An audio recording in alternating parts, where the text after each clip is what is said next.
from the Energy Boutique with your energy forecast for Saturday, June 24th. So the moon is going to be in Virgo all day, which provides us with a little bit of a grounding energy because, of course, it is an earth energy, but this particular earth energy is ruled over by Mercury, ruler of the mental plane. That's why we often talk about how the Virgo energy offers us an ability to bring things to life because it's literally mind and matter. So because there is a mental processing that takes place because of the mercurial energy, and because we're in earth energy focused on our physical realms, we're really focused on organizing. We have to create order where there's been chaos. We have to reorganize, restructure not only our physical environments, but our emotional realms as well. And we do that by addressing the problems. We have to feel it in order to heal it. The Virgo energy provides solutions. It's the problem solver of the zodiac, but we got to get real and raw and vulnerable with ourselves to address what those problems actually may be. There are 6 different aspects here today. All 6 of them involve the moon, which means that this is officially a moon day. The moon in Virgo is going to make a positive interaction with Chiron, the wounded healer, who is in this Aries energy. This is a beautiful indication that we are really addressing our emotional and mental concerns. The Chiron energy, being the wounded healer, is bringing our wounds to our attention in order for us to heal them. The Virgo energy, being the natural healer of the zodiac, sharing the axis with Pisces energy, which is the healing axis. The Virgo energy focuses in on the physical realm, the mental health. The Pisces energy focuses in on the spiritual and emotional health.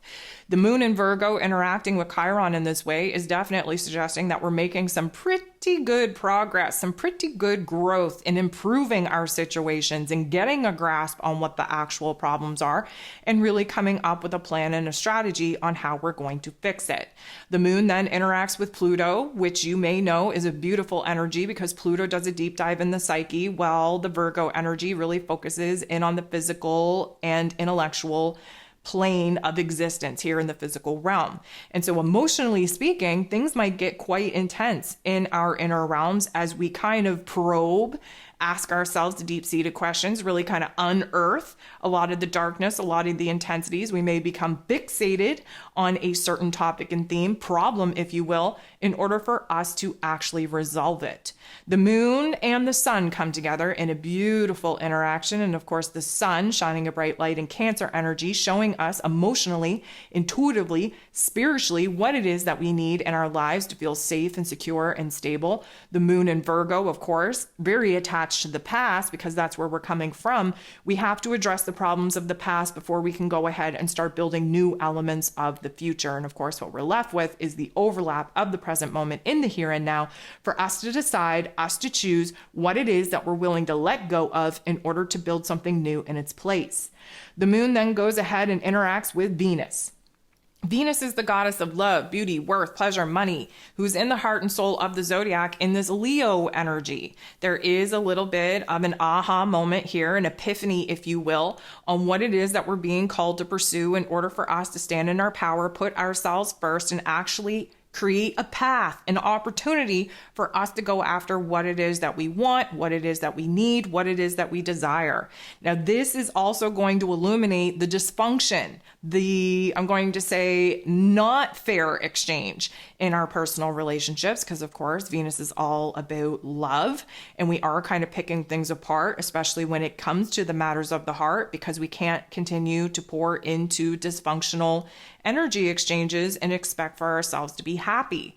The moon then goes ahead, interacts with the true node, the north node, if you will, which does suggest that we are really spending some time to plan and strategize how it is that we are going to move forward, how it is that we are going to improve, how it is that we are going to heal. That true node is our soul path, our destiny point, the path that we need to get on in order to reach our soul's mission, our soul's purpose, our soul's potential. And right now, because of the level of confusion that we're all currently sitting in, we really are having to kind of grasp that great big grand vision that we'd love to snap our fingers and actually be living in, but understand where it is that the smaller details need our time, our energy, and our attention. We need to be disciplined. We need to have a very, very strong approach of doing the hard things in the here and now in order to actually set ourselves up to manifest that great big dream, that great big vision, that great big goal.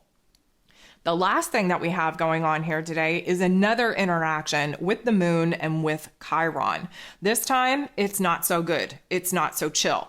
What we are doing in comparison to the earlier aspect that bode very well for us for making kind of progress and improvement in addressing some of the problems, some of the concerns, what we're doing now is we are getting lost in it. We are picking ourselves apart. We are judging ourselves. We are casting high levels of criticism upon ourselves. We are essentially breaking ourselves down. And although that is part of the process of building ourselves back up in a better way, let's try to refrain from going too far down into the pit of darkness. Instead, let's just recognize that sometimes our mental narrative needs to take a dark turn in order for us to show it the light. And that's essentially how we alchemize, how we transmute the darker type of vibrations into the better ones.